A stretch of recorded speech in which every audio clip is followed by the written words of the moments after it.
Hello and welcome. If you've visited this channel before, you might recognise this house in the picture as the one that I completed the central heating and plumbing in about this time last year. Well, finally the house has been sold. The buyer has asked the builder to install a water softener before they move in.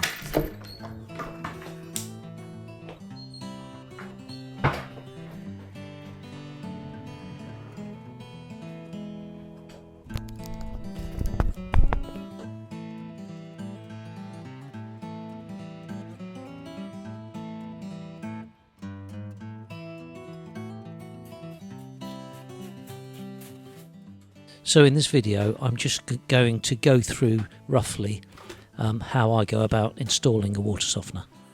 Now this water softener here that has been supplied, it needs an electrical supply. Normally I wouldn't recommend having one that needs electric, as non-electric water softeners in my opinion are far better than the ones that require electricity. Obviously the only real difference between the two is that with the electric one, there's more that can potentially go wrong. The reason the builder has supplied this type of water softener is probably because this house has got 5 bathrooms and 5 bedrooms. So potentially it could have quite a high rate of occupancy. So that's why this size water softener has been chosen, so that it could or can handle the potential high usage. What I'm doing here is open the 2 boxes supplied with the water softener just to see and have a look at what I'm up against and what materials I'm probably going to need. It seems this particular water softener comes with everything apart from the waste system, and by that I mean the means to connect it and the materials to connect it to the main drainage. What you can see here is a kit that normally comes with a water softener. As you can see, it's got braided flexible hoses and all the basic fittings that you require, a check valve or non-return valve. This kit that we've got with this water softener, I've got to make the hoses up, and you'll see how I do that later on in this video. So with this kit they haven't supplied a pressure reducing valve. So what I'm doing here is checking in the instructions to find out what the recommended maximum pressure should be for this water softener. And the instructions say the maximum pressure should not exceed 8 bar. And here you can see I've got my pressure gauge on the hose union tap of the house, and the standing pressure is well below that. So there is no requirement for a PRV. So once I've established that there is no PRV required, I can start with the installation, and I start that by isolating the mains water. Once I've turned the main off, I just open a tap near to where I'm working and just let it run.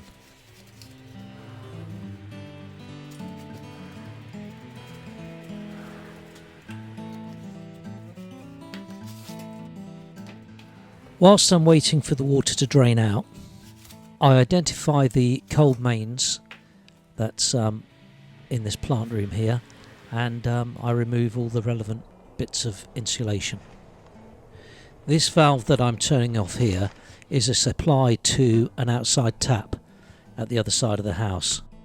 Unless requested, I think it's good practice not to have any of the outside taps, of which there are 2 on this house, on softened water, and at least 1 drinking water tap, which is normally the kitchen sink. Also, I don't put softened water to any boiling water taps, of which there is 1 in this house. Here you can see with my battery driven pipe cutter, tube cutter, I have cut into the water main so that I can fit the valve kit that you can see here, with an inlet, an outlet and a bypass. Also it's got an integral non-return valve.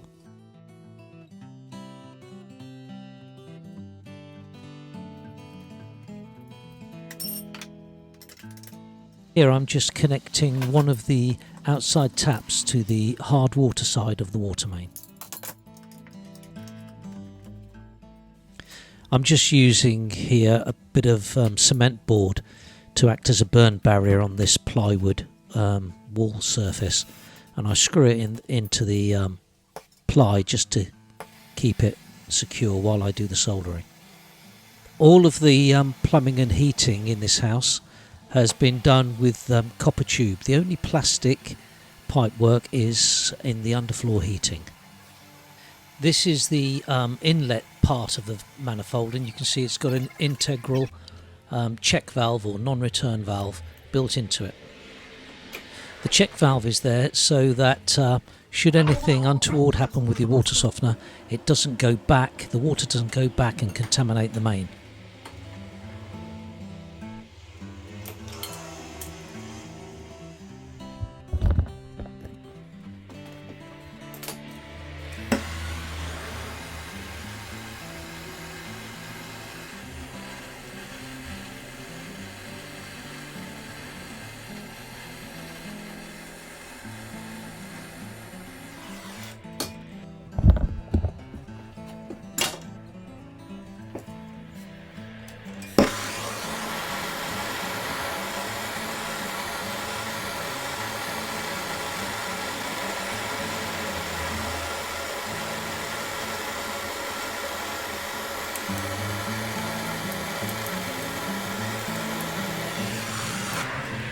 These two elbows or connection points that go into the back of the water softener are held in place with the black clip there that I'm just removing.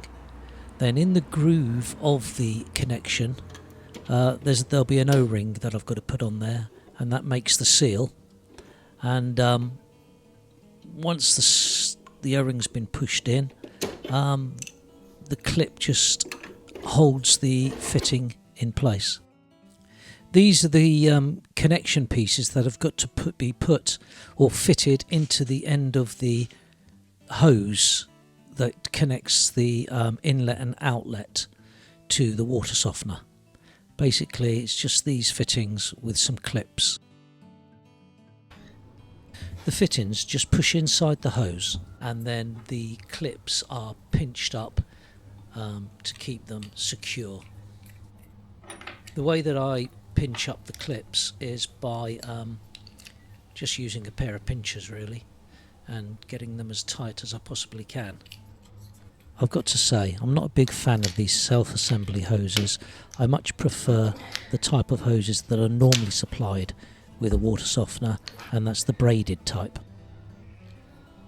Because this is a largish property with an unvented hot water system, this pipework is 22mm high flow pipework and fittings, whereas if it was just a smaller property, the likelihood is that it would be just 15mm and half-inch pipe and fittings. When I've got a fitting fixed on one end of a hose, I then go over to the softener and just basically measure the length of hose I require, then cut it to length and fix the second fitting onto the end of the hose.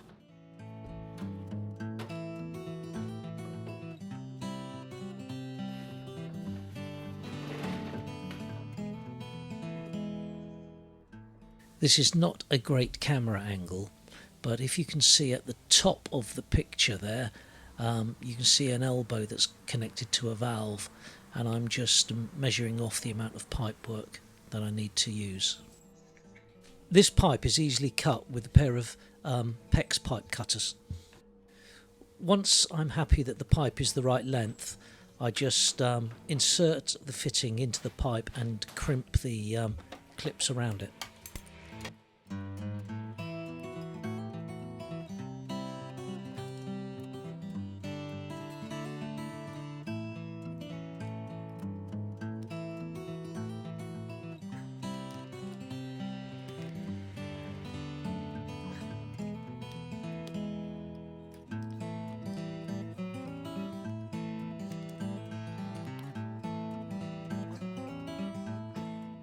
So between the union and the actual isolating valve, there's a rubber washer which has to be inserted prior to attaching the union to the valve.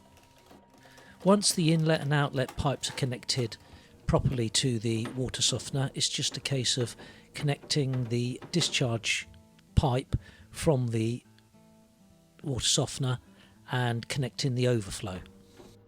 If you're not familiar with water softeners, the discharge pipe goes into the drainage, and that the discharge pipe does exactly what it says. It discharges the water when the water softener regenerates. Here you can see I've already installed a waste pipe from the drainage system on the house to the water softener position. The overflow pipe from the water softener is also connected into the drainage system. This is because overflow water from the water softener is potentially salty or of a brine solution, and you can't discharge that onto the ground because it would contaminate the ground, and that would not make Greta very happy. Now I'm just putting the salt into the tank of the water softener, and I just put the whole bag in, and this particular water softener will sound a warning to the customer when the salt level is low, and then they can top it up.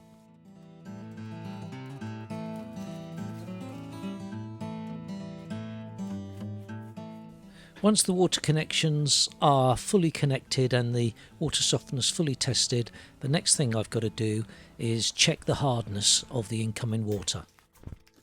In this instance I'm using a liquid tester. Normally I use the tablets, but unfortunately I couldn't get the tablets on this installation, so I'm having to use this. And basically you put the required amount of water into this container here, and then you put drops of the coloured liquid into the container and count them until the liquid turns blue. When the liquid turns blue, you count the amount of drops of the liquid that you've put into the container, and then you times that by 10. And in this instance it was 35 drops, so that's 350.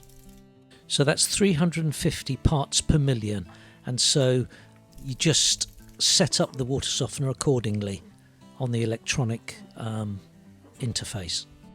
As we anticipated a non-electric water softener, we haven't got an electrical point at the water softener position, so until the electrician can come and fit us a point, I've got to run the water softener off an extension lead, which is no problem. It's not a very big supply required for this water softener, just for the interface. Once the electricity is connected to the water softener, it's just a case of going through the interface and selecting the various settings that you actually want, and in this case I'm just doing the basic and just setting the hardness of the water, which is 350 parts per million. So that's it. Now all we need is for the electrician to come and do his bit, and that'll be it done. So I hope you found this short video interesting, and just to pack it out a bit, I've done a quick run around the house, which I hope you might also find interesting.